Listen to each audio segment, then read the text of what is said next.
اعوذ باللہ من الشیطان الرجیم بسم اللہ الرحمن الرحیم۔ ابتدا کرتے ہیں رب کریم کے بابرکت نام کے ساتھ جو ہر چیز پر قادر ہے۔ تمام دیکھنے اور سننے والوں کو السلام علیکم۔ آج کی ویڈیو میں ہم حضرت سلیمان علیہ السلام اور ایک چونٹی کا واقعہ بیان کریں گے۔ ویڈیو شروع کرنے سے پہلے آپ سے درخواست ہے، اگر آپ نے ہمارے چینل کو سبسکرائب نہیں کیا تو ہمارے چینل کو ضرور سبسکرائب کر لیں تاکہ اس طرح کی معلوماتی ویڈیوز آپ تک پہنچتی رہیں۔ حضرت سلیمان علیہ السلام کی حکومت ہوا، پانی، جانوروں، جنات اور انسانوں پر تھی، اور سب کی بولیاں آپ علیہ السلام سمجھتے تھے۔ ایک دن حضرت سلیمان علیہ السلام دریا کے کنارے پر بیٹھے ہوئے تھے اور اللہ کی قدرت کا نظارہ فرما رہے تھے، تو دیکھا کہ ایک چونٹی آئی جس کے منہ میں دانہ تھا، اور یہ اس خوراک کو، اس دانے کو لے کر دریا کے کنارے پر جا رہی تھی۔ حضرت سلیمان علیہ السلام یہ سب دیکھ رہے تھے کہ چونٹی چلتے چلتے آہستہ آہستہ اپنی رفتار سے چلتے ہوئے دریا کے کنارے پر جا پہنچی۔ اسی دوران ایک عجیب واقعہ آپ علیہ السلام نے دیکھا کہ جب یہ چونٹی دریا کے کنارے پر پہنچی تو دریا کے کنارے پر ایک مینڈک باہر آیا، اور اس نے اپنا منہ کھولا تو چونٹی اس کے منہ میں چلی گئی اور مینڈک واپس دریا میں چلا گیا۔ یہ منظر دیکھ کر اللہ کے نبی دیکھتے ہی رہ گئے۔ کچھ دیر کے بعد وہ مینڈک پھر آیا اور اس نے پھر منہ کھولا اور چونٹی اس کے منہ سے باہر آ گئی۔ حضرت سلیمان علیہ السلام نے غور کیا تو ایک فرق محسوس کیا کہ چونٹی اس سے پہلے مینڈک کے منہ میں گئی تھی تو اس کے منہ میں دانہ تھا جو اب اس کے منہ میں نہیں تھا۔ حضرت سلیمان علیہ السلام چرند پرند سب سے بات کیا کرتے تھے، تو آپ علیہ السلام نے چونٹی کو طلب کیا اور پوچھا کہ یہ کیا معاملہ ہے، یہ تم کیا کر رہی ہو، اور تم دانہ مینڈک کے منہ میں لے کر گئی تھی، تم کہاں گئی تھی؟ تو یہ سن کر چونٹی کہنے لگی، اے پیغمبر خدا، سمندر کی گہرائی میں جا کر دور ایک پتھر ہے، یہ پتھر اندر سے خالی ہے اور اس پتھر کے اندر کیڑا رہتا ہے۔ اللہ تعالیٰ نے اس کو ایسے مقام پر پیدا کیا ہے کہ وہ وہاں سے باہر نہیں آ سکتا، اس کی کل کائنات یہی ہے۔ مجھے اللہ تعالیٰ نے اس کام پر مقرر کیا ہے کہ میں اس کو کھانا پہنچاؤں۔ قادر مطلق نے اس مینڈک کو مامور کیا ہے۔ مینڈک روزانہ مجھے اپنے منہ میں بٹھا کر سمندر سے ہوتا ہوا پھر اس پتھر تک لے جاتا ہے۔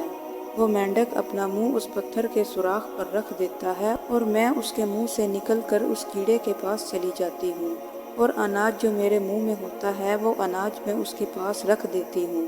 یہ مینڈک میرا انتظار کرتا رہتا ہے، میں واپس اس کے منہ میں داخل ہو جاتی ہوں، وہ پانی میں تیرتے ہوئے مجھے واپس پانی سے باہر لے آتا ہے۔ حضرت سلیمان علیہ السلام نے پوچھا کہ جب تم اس کے لیے کھانا لے کر جاتی ہو تم نے اس سے کوئی گفتگو سنی ہے؟ چونٹی کہتی ہے، ہاں، جب میں کھانا لے کر جاتی ہوں تو ہر روز اس کیڑے کی گفتگو سنتی ہوں۔ حضرت سلیمان علیہ السلام نے دریافت فرمایا کہ اس کی گفتگو کیا ہے؟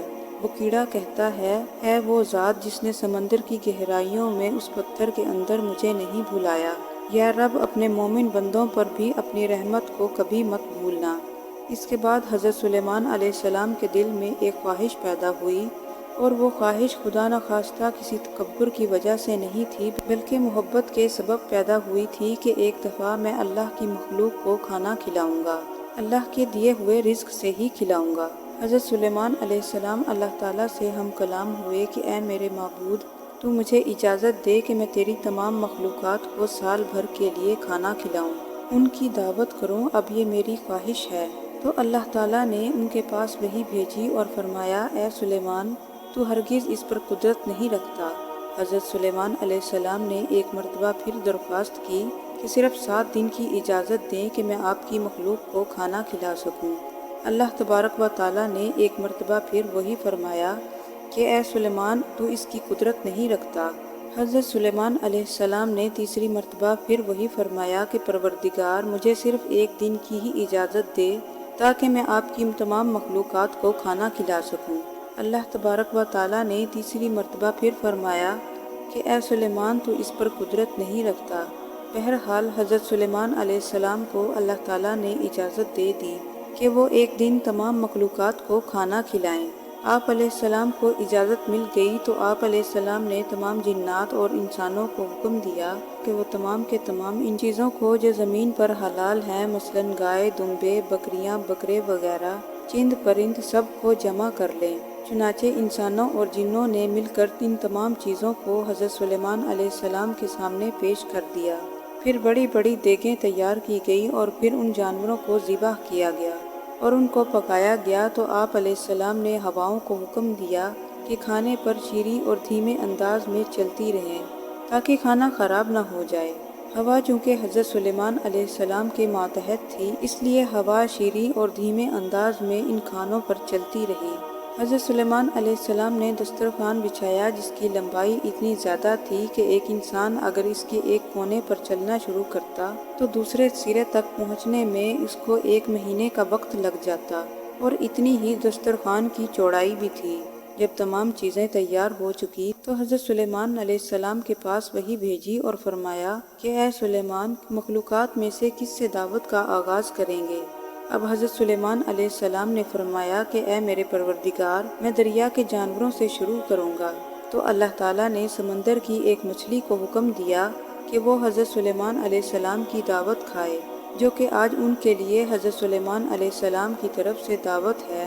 مچھلی نے سر اٹھایا اور کہنے لگی، اے سلیمان، میں نے سنا ہے تو نے ضیافت کا دروازہ کھول دیا ہے اور آج تو میری ضیافت کرے گا۔ جب حضرت سلیمان علیہ السلام نے سنا تو فرمایا کہ اے مچھلی، تو نے ٹھیک سنا ہے، آ جاؤ اور کھانا شروع کرو۔ وہ مچھلی آگے بڑھی اور دسترخوان کے ایک سرے سے کھانا شروع کر دیا۔ مچھلی نے اس قدر کھایا کہ سارے کا سارا دسترخوان ہی صاف کر دیا۔ اس کے بعد آواز لگائی، اے سلیمان، مجھے کھانا کھلاؤ، میرا شکم سیر کرو، میرا پیٹ نہیں بھرا۔ حضرت سلیمان علیہ السلام نے فرمایا کہ تو سارا ہی کھا گئی اور اس سے بھی تیرا پیٹ نہیں بھرا۔ تو مچھلی نے کہا، اے سلیمان، کیا میزبان کے لیے مہمان کا جواب اسی طرح ہوتا ہے؟ اے سلیمان، آپ خوب جان لیجئے جو کھانا آپ نے کئی روز سے بنایا تھا، جس کو بنانے میں آپ کو کئی دن لگ گئے تھے، اتنا کھانا میرا پروردگار مجھے ایک دن میں 3 مرتبہ پہنچاتا ہے اور کبھی بھی اس میں کمی نہیں ہوتی۔ اس لیے اے سلیمان، آج میرے کھانے کو روکنے کا سبب تو بنا ہے، کیونکہ رزق کو تو نے اپنے ذمہ لیا تھا اور تو نے میرے کھانے میں کمی کر لی۔ اس وقت حضرت سلیمان علیہ السلام اللہ تعالیٰ کے سامنے سجدے میں گر پڑے اور رو کر کہنے لگے، پاک ہے وہ ذات جو کفالت کرنے والا ہے، مخلوق جانتی بھی نہیں کہ کہاں سے آتا ہے، بے شک ہمارا رازق اللہ تعالیٰ ہے، ہمیں اللہ تعالیٰ سے ہی مانگنا چاہیے اور کبھی اپنے مال و دولت اور منصب پر ناز نہیں کرنا چاہیے، کیونکہ ہر چیز کا اور ہماری روزی کا مالک صرف اور صرف اللہ تعالیٰ ہی ہے۔ اگر آپ کو یہ ویڈیو پسند آئی ہو تو لائک کیجیے اور ہمارے چینل کو ضرور سبسکرائب کر لیں تاکہ اس طرح کی معلوماتی ویڈیوز آپ تک پہنچتی رہیں۔ ملتے ہیں کسی اور نئی معلوماتی ویڈیو کے ساتھ، اجازت دیجیے، اللہ حافظ۔